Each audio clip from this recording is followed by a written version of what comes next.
Yes sir, ನಮ್ಮ ಜೊತೆ ಈಗ ಕರ್ನಾಟಕ ರಕ್ಷಣಾ ವೇದಿಕೆಯ ರಾಜ್ಯಾಧ್ಯಕ್ಷರು ಕರವೇ ನಾರಾಯಣಗೌಡರು ಇದ್ದಾರೆ. ಬನ್ನಿ ಮಾತಾಡ್ಸೋಣ. ಸರ್, ನಾಮಫಲಕ ವಿಚಾರ ಬಗ್ಗೆ BBMP ನಾಳೆ ಮತ್ತೊಂದು ದಿನ ಟೈಮ್ ಕೊಟ್ಟಿದ್ದಾರೆ. ನಾಳೆ ಸಂಜೆ ಏನಾದರೂ ನಾಮಫಲಕ 60% ಕನ್ನಡದಲ್ಲಿ ಇರಲಿಲ್ಲಂದ್ರೆ ಅಂಗಡಿ ಬಂದ್ ಮಾಡಲು ಇದೀಗ ಕಮಿಷನರ್ ಎಚ್ಚರಿಕೆ ಕೊಟ್ಟಿದ್ದಾರೆ. ಸರ್, ಭಾರಿಯ ಒಳ್ಳೆಯ ತೀರ್ಮಾನ ಅಂತ ಹೇಳಿ ನಾನು ಭಾವಿಸ್ತೀನಿ.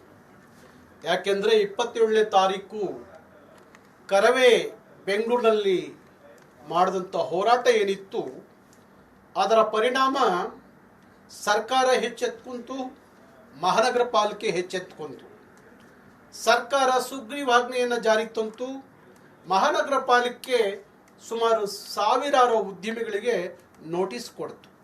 ಇದು ಕರ್ನಾಟಕ ರಕ್ಷಣಾ ವೇದಿಕೆ ಹೋರಾಟ ಒಂದು ಕಡೆ ಆದರೆ, ಸರ್ಕಾರದ ಕ್ರಮ ಮತ್ತು ಮಹಾನಗರ ಪಾಲಿಕೆ ತಗೊಂಡಂಥ ತೀರ್ಮಾನಕ್ಕೆ ನಾನು ಅವ್ರನ್ನ ಅಭಿನಂದಿಸ್ತೇನೆ.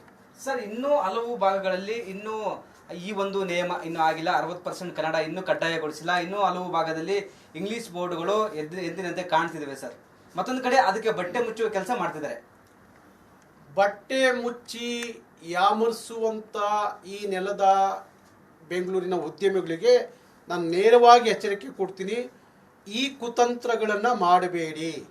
ನಿಮಗೆ ಈ ನೆಲದಲ್ಲಿ ವ್ಯವಹಾರ ಮಾಡುವ ಯೋಗ್ಯತೆ ಇರೋದಾದರೆ ಕಡ್ಡಾಯವಾಗಿ ನಿಮ್ಮ ನಾಮಫಲಕದಲ್ಲಿ 60% ಕನ್ನಡವನ್ನು ಬಳಸಲೇಬೇಕು. ಇಲ್ಲ ಮಹಾನಗರ ಪಾಲಿಕೆಗೆ ಸರ್ಕಾರಕ್ಕೆ ಸೆಡ್ ಹೊಡೆದು ನಿಂತರೆ ನಾವು ಬೀದಿಗೆ ಬರ್ತೀವಿ. 27ನೇ ತಾರೀಕು ಆಯ್ತಲ್ಲ, ಆ ಗತಿ ನಿಮ್ಮ ಉದ್ಯಮಗಳ ಮೇಲೆ ಆಗುತ್ತೆ. ಅದು ಆಗೋದು ಬೇಡ ಅನ್ನೋದಾದರೆ ಬಟ್ಟೆ ಮುಚ್ಚಿ ಯಾಮರ್ಸೋದು ಬಿಟ್ಟು ಕಡ್ಡಾಯವಾಗಿ ಕನ್ನಡದಲ್ಲಿ 60% ಭಾಗ ಕನ್ನಡ ಬಳಕೆ ಆಗಲೇಬೇಕು.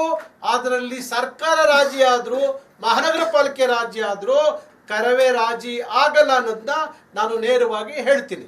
ಸರ್, ಈಗ ಕೆಲವೊಂದು ಪಬ್ ಮಾಲೀಕರು, MG ರೋಡ್ನ ಪಬ್ ಮಾಲೀಕರು, ಬೇರೆ ಬೇರೆ ಅಂಗಡಿ ಮಾಲೀಕರು ಸಹ ಏನೋ ಒಂದ್ ಕಡೆ ಡೇಟ್ ಮುಂದೂಡಿ ಅಂತ ಇನ್ನೂ 1 ತಿಂಗಳ ಟೈಮ್ ಕೊಡಿ ಅಂತ ಒಂದು BBMPಗೆ ಮನವಿ ಮಾಡಿಕೊಂಡಿದ್ದಾರೆ. ಸರ್, ಈಗ ಮಹಾನಗರ ಪಾಲಿಕೆ ಕಮಿಷನರ್ ಜೊತೆಲಿ ನಾನು ಮಾತಾಡಿದಾಗ ಅವರು ಒಂದು ಮಾತು ಹೇಳಿದ್ರು, ಗೌಡ್ರೆ ಒಂದು ಸ್ವಲ್ಪ ನನಗೆ ಸಮಯ ಬೇಕಾಗುತ್ತೆ ಅನ್ನೋ ಮಾತನ್ನ ಅವ್ರು ಹೇಳಿದ್ದಾರೆ. ನಾನು ಅದಕ್ಕೆ ಹೇಳಿದೆ, ಇಲ್ಲ 1ನೇ ತಾರೀಕು ನಾವು ಬೆಂಗಳೂರಿನಲ್ಲಿ ಇಡೀ ರಾಜ್ಯದ ಪ್ರತಿನಿಧಿಗಳು ಬೆಂಗಳೂರಲ್ಲಿ ಸೇರ್ತಾ ಇದ್ದೀವಿ. ಇದು ಬೆಂಗಳೂರಿಗೆ ಅಷ್ಟೇ ಸೀಮಿತವಾದಂಥ ಹೋರಾಟ ಅಲ್ಲ. 31 ಜಿಲ್ಲೆಯಲ್ಲೂ ಸಹ ಕಡ್ಡಾಯವಾಗಿ 60% ಕನ್ನಡ ಬಳಕೆ ಅನ್ನೋದು ಇಡೀ ಬೆಂಗಳೂರಿಗೆ ಅಷ್ಟೇ ಅಲ್ಲ ಆದೇಶ, ಇದು ಇಡೀ ಕರ್ನಾಟಕ ಆಗಿರುವಂಥ ಆದೇಶ. ಹಾಗಾಗಿ ಅವತ್ತು 1ನೇ ತಾರೀಕು ನಾವು ಸೇರ್ತಾ ಇದೀವಿ. ಅಷ್ಟರೊಳಗಡೆ ಉಳಿದಿರುವಂಥ ಅವರು ಕೊಟ್ಟಿರೋ ಅಂಕಿಅಂಶ ಏನು ಅಂದರೆ, ಸುಮಾರು 52,000ಕ್ಕೂ ಹೆಚ್ಚು ನೋಂದಾಯಿತ ಉದ್ಯಮಿಗಳೇನಿದ್ದಾರೆ, ಅದರಲ್ಲಿ 46,600 ಉದ್ಯಮಿಗಳು ಕನ್ನಡವನ್ನು ಬಳಸಿದ್ದಾರೆ ಅಂತ ಹೇಳ್ತಾ ಇದ್ದಾರೆ. ಇನ್ನು 3,600 ಜನ ಇನ್ನೂ ಕನ್ನಡವನ್ನು ಬಳಸಿಲ್ಲ, ಒಂದು ಸ್ವಲ್ಪ ಸಮಯ ಕೊಡಿ ಅಂತ ಹೇಳ್ತಾ ಇದ್ದಾರೆ. ಹಾಗಾಗಿ ನಾನು 1ನೇ ತಾರೀಕುವರೆಗೂ ಕಾದು ನೋಡ್ತೀವಿ. 1ನೇ ತಾರೀಕು ನಂತರ ಯಾರು ಕನ್ನಡದ ನಾಮಫಲಕದಲ್ಲಿ ಕನ್ನಡ 60% ಭಾಗ ಬಳಸಿಲ್ಲ ಅವ್ರ ಮೇಲೆ ನೀವು ಏನು ಕ್ರಮ ತಗೋತೀರಿ, ಯಾವ ರೀತಿ ಕ್ರಮ ತಗೋತೀರಿ ಅನ್ನೋದ್ರ ಮೇಲೆ ನಾವು ಹೋರಾಟ ತೀರ್ಮಾನ ಮಾಡ್ತೀವಿ. ಹಾಗಾಗಿ ನಾವು 5ನೇ ತಾರೀಕು ಮತ್ತೆ ಬೀದಿಗಿಳಿಬೇಕು ಅಂತೇಳಿ ಅಂದ್ಕೊಂಡಿದ್ದೀವಿ. ಅಕಸ್ಮಾತ್ ಇಡೀ ರಾಜ್ಯದಲ್ಲಿ ಇನ್ನೂ ಕನ್ನಡಮಯವಾಗಿಲ್ಲ, 60% ಇನ್ನೂ ಕೆಲವೊಂದು ಬಳಕೆ ಆಗಿಲ್ಲ, ಮುಂದಿನ ದಿನಗಳಲ್ಲಿ ಮತ್ತೆ ಹೋರಾಟದ ಪ್ಲಾನ್ ಏನಾದರೂ ಇದೆ ಸರ್?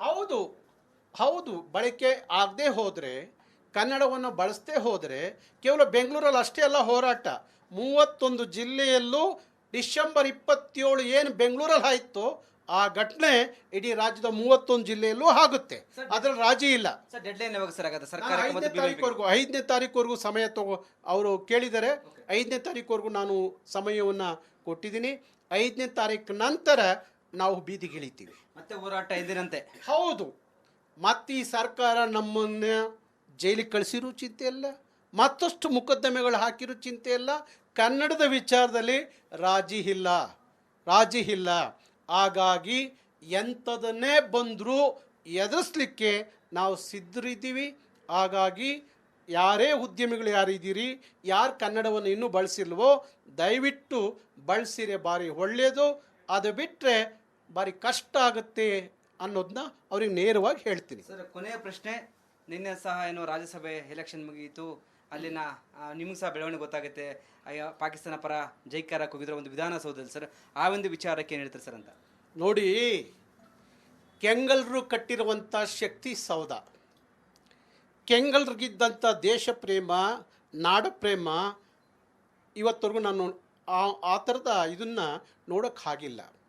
ಅಂಥ ಶಕ್ತಿ ಸೌಧದಲ್ಲಿ ದೇಶದ್ರೋಹದ ಕೂಗು ಕೇಳಿಬರುತ್ತೆ. ದೇಶದ್ರೋಹಿಗಳು ನಮ್ಮ ಶತ್ರು ದೇಶದ ಪರವಾಗಿ ಘೋಷಣೆ ಕೂಗ್ತಾರೆ ಅಂದರೆ ಅಂಥ ಮೂರ್ಖರನ್ನ ಯಾವ ಧರ್ಮದವರ ಆದರೂ ಸಹ ಸಹಿಸಬಾರ್ದು. ಪುಟ್ಟಪ್ಪನವ್ರು ಹೇಳ್ತಾರೆ, ಭಾರತ ಜನನೀಯ ತನುಜಾತೆ ಜಯ ಹೇ ಕರ್ನಾಟಕ ಮಾತೆ ಅಂತೇಳಿ. ಮತ್ತೊಬ್ಬ ಕವಿ ಹೇಳ್ತಾನೆ, ನನ್ನ ದೇಶ, ನನ್ನ ಭಾಷೆ, ನನ್ನ ನೆಲ ಅನ್ನದೇ ಇರುವ ದೇಹ ಅದು ಸುಡುಗಾಡು ಅಂತ ಹೇಳ್ತಾನೆ. ಈ ನೆಲದಲ್ಲಿ ಎಲ್ಲ ಸುಖವನ್ನು ಉಂಡು ಎಲ್ಲವನ್ನು ಅನುಭವಿಸಿ ಪಕ್ಕದ ಶತ್ರು ದೇಶಕ್ಕೆ ಜಿಂದಾಬಾದ್ ಅಂತ ಕೂಗುವ ಇಂಥ ದೇಶದ್ರೋಹಿಗಳ ಬೇರ್ ಸಮೇತ ಕಿತ್ತು ಹೋಗಿಬೇಕು. ಇನ್ನು ಯಾರೇ ಆಗಿರಲಿ, ಯಾವ ಪಕ್ಷನೇ ಆಗಿರಲಿ, ಯಾರೇ ಆಗಿರಲಿ. ಮತ್ತು ನೀವು ಕಾಂಗ್ರೆಸ್ ಪಕ್ಷದವರು ರಾಜ್ಯಸಭೆ ಕಳಿಸ್ತಿದ್ದೀರಲ್ಲ, ಅವರ ಬಂಟರು ಈ ಥರದ ದೇಶದ್ರೋಹದ ಕೂಗು ಬರುತ್ತೆ ಅನ್ನೋದಾದರೆ ಅವರು ರಾಜ್ಯಸಭೆಗೆ ಹೋಗಿ ಯೋಗ್ಯರ ಅನ್ನೋ ಪ್ರಶ್ನೆ ನಮ್ಮನ್ನು ಕಾಡ್ತಾ ಇದೆ. ಒಂದು ಕಡೆ ವಿಧಾನಸೌಧದಲ್ಲಿ ಇದು ಕೂಗಿದ್ದು ರಾಜ್ಯದ ಶಕ್ತಿ ಸೌಧದಲ್ಲಿ, ಮತ್ತೊಂದು ಕಡೆ ಮಾಧ್ಯಮದವರು ಪ್ರಶ್ನೆ ಕೇಳಿದಾಗ ಅಲ್ಲಿನ ರಾಜ್ಯಸಭಾ ಸಂಸದ ಹೋಗಪ್ಪ ಅಂತ ಮಾಧ್ಯಮದಲ್ಲಿ ಬೆದರಿಸುವ ಕೆಲಸ ಮಾಡಿದ್ದಾರೆ. ಬಹುಶಃ ನಾನು ಅದನ್ನೇ ಹೇಳಿದೆ, ನೀವು ಮಾಧ್ಯಮದವರು ನಿಮ್ಮನ್ನು ಪ್ರಶ್ನೆ ಮಾಡಬಾರ್ದು ಅನ್ನೋದಾದರೆ ನೀವು ಸಾರ್ವಜನಿಕ ಜೀವನಕ್ಕೆ ಬರಬಾರ್ದು, ಪ್ರಜಾಪ್ರಭುತ್ವದ ವ್ಯವಸ್ಥೆಗೆ ಬರಬಾರ್ದು. ನಿಮ್ಮ ಮನೆಯಲ್ಲಿ ನೀವೇನೋ ಮಾಡ್ಕೊಂಡು ಕೂತ್ಕೊಳ್ಳಿ, ಬೇಕಾರೆ ನಿಮ್ಮನ್ನು ಯಾರೂ ಮಾಧ್ಯಮದವ್ರು ಬಂದು ಪ್ರಶ್ನೆ ಮಾಡಲ್ಲ.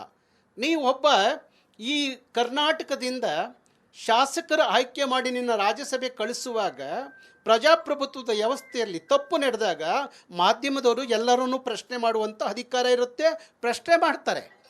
ಅದು ಉತ್ತರ ಕೊಡಬೇಕಾದ್ದು ನ್ಯಾಯವಾಗಿ, ಅದು ನಿಮ್ಮ ಕರ್ತವ್ಯ. ಅದು ಬಿಟ್ಟು ನನ್ನ ಸುತ್ತ ಇದ್ದಂಥ ದೇಶದ್ರೋಹಿಗಳು ಕೂಗಿದ ಘೋಷಣೆ ಅದನ್ನು ಸಮರ್ಥನೆ ಮಾಡ್ಕೊಳ್ಳೋದಾದರೆ ಅವರು ರಾಜ್ಯಸಭೆಗೆ ಹೋಗೋಕ್ಕೆ ಲಾಯಕ್ಕಿಲ್ಲ ಅಂತ ಅರ್ಥ. ಒಂದು ನಿಮಿಷ ರಾಜ್ಯಸಭೆಯಲ್ಲಿ ಕೂರಕ್ಕೆ ಲಾಯಕ್ಕಿಲ್ಲ ಅಂತ ಅರ್ಥ. ಮತ್ತು ಇದನ್ನು ಯಾರಾದರೂ ಸಮರ್ಥನೆ ಮಾಡಿಕೊಂಡ್ರೆ, ಈ ದೇಶದ್ರೋಹವನ್ನು ಸಮರ್ಥನೆ ಮಾಡಿಕೊಂಡ್ರೆ ಅವರು ದೇಶದ್ರೋಹಿಗಳು ಅಂತ ತೀರ್ಮಾನ ಮಾಡಬೇಕಾಗತ್ತೆ. ಅದಕ್ಕೋಸ್ಕರ ನಮ್ಮಲ್ಲೂ ಇದ್ದಾರೆ, ಕರ್ನಾಟಕ ರಕ್ಷಣಾ ವೇದಿಕೆಯಲ್ಲಿ ಸಾವಿರಾರು ಜನ ಮುಸಲ್ಮಾನರಿದ್ದಾರೆ. ನಾನು ಯಾವಾಗಲೂ ಅವ್ರಿಗೆ ಒಂದು ಮಾತು ಹೇಳ್ತಾ ಇರ್ತೀನಿ, ಈ ನೆಲ, ಈ ದೇಶ, ಈ ಭಾಷೆ, ಈ ಸಂಸ್ಕೃತಿ ಬಗ್ಗೆ ಎಲ್ಲರಿಗೂ ಅರಿವಿರಬೇಕು. ಈ ನೆಲದ ಮುಸಲ್ಮಾನರು ಹೇಗಿರಬೇಕು ಅಂದರೆ ಒಬ್ಬ ಶಿಶಿನಾಳ್ ಶರೀಫ್ ಥರ ಬದುಕಬೇಕು, ಒಬ್ಬ ಕರೀಂ ಖಾನ್ ಥರ ಬದುಕಬೇಕು, ಒಬ್ಬ ನಜೀರ್ ಸಾಬ್ ಥರ ಬದುಕಬೇಕು, ಒಬ್ಬ ಏಜಾಸುದ್ದೀನ್ ಥರ ಬದುಕಬೇಕು, ಒಬ್ಬ ನಿಸಾರ್ ಅಹಮದ್ದಾಗಿ ಬದುಕಬೇಕು ಅಂತ ಹೇಳ್ತೀನಿ. ಅವ್ರಿಗಿದ್ದ ದೇಶ ಪ್ರೇಮ, ಅವ್ರಿಗಿದ್ದ ಈ ನೆಲದ ಕಳಕಳಿ ನಿಮ್ಗೆ ಯಾಕೆ ಬರಬಾರ್ದು? ನೀವು ಪಾಕಿಸ್ತಾನಕ್ಕೆ ಈ ನೆಲದಲ್ಲಿ ನಿಂತ್ಕೊಂಡು ಜಿಂದಾಬಾದ್ ಕೂಗೋದಾದರೆ ಹೋಗ್ರಿ ಪಾಕಿಸ್ತಾನಕ್ಕೆ. ಇಲ್ಲಿರಕ್ಕೆ ನೀವು ಲಾಯಕ್ಕಿಲ್ಲ ಅಂತ ಅರ್ಥ. ಈ ದೇಶದಲ್ಲಿ ನೀವು ಒಂದು ನಿಮಿಷ ಇರೋಕ್ಕೆ ಲಾಯಕ್ಕಿಲ್ಲ. ಹಾಗಾಗಿ ಇದನ್ನು ಯಾರೂ ಸಮರ್ಥನೆ ಮಾಡ್ಕೋಬಾರ್ದು, ಯಾರನ್ನೂ ಸಹಿಸ್ಕೋಬಾರ್ದು. ಸಿದ್ದರಾಮಯ್ಯನವರೇ, ಕನ್ನಡದ ಹೋರಾಟಗಾರರು ಕನ್ನಡದಲ್ಲಿ ನಾಮಫಲಕ ಹಾಕಿಂತ ಹೋರಾಟ ಮಾಡಿದ್ದಕ್ಕೆ ಅವ್ರನ್ನ ಇಲ್ಲ ಸಲ್ಲದ ಕೇಸ್ ಹಾಕಿ ಬಂಧಿಸಿ ಜೈಲಿಗೆ ಕಳಿಸಿರಲ್ರಿ. ಈಗೇನ್ರಿ ಮಾಡ್ತಾ ಇದ್ದೀರಾ? ಈ ದೇಶದ್ರೋಹ ಅನ್ನೋದು ನಿಮಗೆ ಅರಿವಿಗೆ ಬರಲಿಲ್ವಾ? ನಿಮ್ಮ ಪೊಲೀಸ್ ಕಮಿಷನರ್ ದಯಾನಂದ್ ನಿಮಗೆ ಬಂದು ಇದು ದೇಶದ್ರೋಹದ ಕೆಲಸ ಸರ್. ಒಂದು ಸಮುದಾಯನ ಓಲೈಕೆ ಮಾಡ್ತಿದ್ರ ಅಂತ ಸರ್ಕಾರ, ಈಗಿನ ಸರ್ಕಾರ ಯಾವ ಸಮುದಾಯ, ಯಾವ ಧರ್ಮ ದೇಶದ್ರೋಹದ ಮುಂದೆ ಅಲ್ಲ. ದೇಶವೇ ದೊಡ್ಡದು. ಎಲ್ಲ ಧರ್ಮ, ಎಲ್ಲ ಜಾತಿ, ಎಲ್ಲ ಕುಲ ಗೋತ್ರಗಿಂತ ನಮ್ಮ ದೇಶ ದೊಡ್ಡದು ಅನ್ನೋದು ಅರಿವಿರಬೇಕು.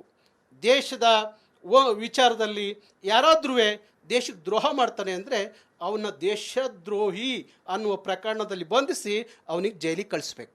ಯಾಕೆ ಸರ್ಕಾರ ಈ ಥರ ಮಾಡ್ತದೆ? ಯಾಕಂದರೆ ಕನ್ನಡಪರ ಸಂಘಟನೆ ನೀವು ಹೋರಾಟ ಮಾಡಿದ್ರಿ, ಕನ್ನಡ ವಿಚಾರವಾಗಿ ನಿಮ್ಮನ್ನು ಬಂಧಿಸಿತು, ಜೈಲಲ್ಲಿ ಇಡ್ತು, ಬಟ್ ಇಂಥವ್ರನ್ನ ಯಾಕೆ ಬಿಡ್ತದೆ ಸರ್ಕಾರ ಅಂತ? ಅದನ್ನೇ ನಾನು ಹೇಳಿದ್ದು ಈಗ ಕನ್ನಡದ ಹೋರಾಟಗಾರನ ಬಂಧಿಸಿ ಜೈಲಿಗೆ ಕಳಿಸುವಂಥ ಸನ್ಮಾನ್ಯ ಸಿದ್ದರಾಮಯ್ಯನವ್ರ ಸರ್ಕಾರ ಇದು ಕನ್ನಡದ ಹೋರಾಟ ಮಾಡೋದೇ ಅಪರಾಧ ಅಂತ ಹೇಳಿ ಇಲ್ಲ ಸಲ್ಲದ ಮುಖ್ಯದೊಮ್ಮೆಗಳನ್ನ ಹಾಕಿ ಜೈಲಿಗೆ ಕಳಿಸಿರಲ್ಲ. ಏನ್ರಿ ಅದ್ಯಾವುದೋ DG ಹಳ್ಳಿ KG ಹಳ್ಳಿ ಘಟನೆಗಿಂತ ದೊಡ್ಡದೇನ್ರಿ?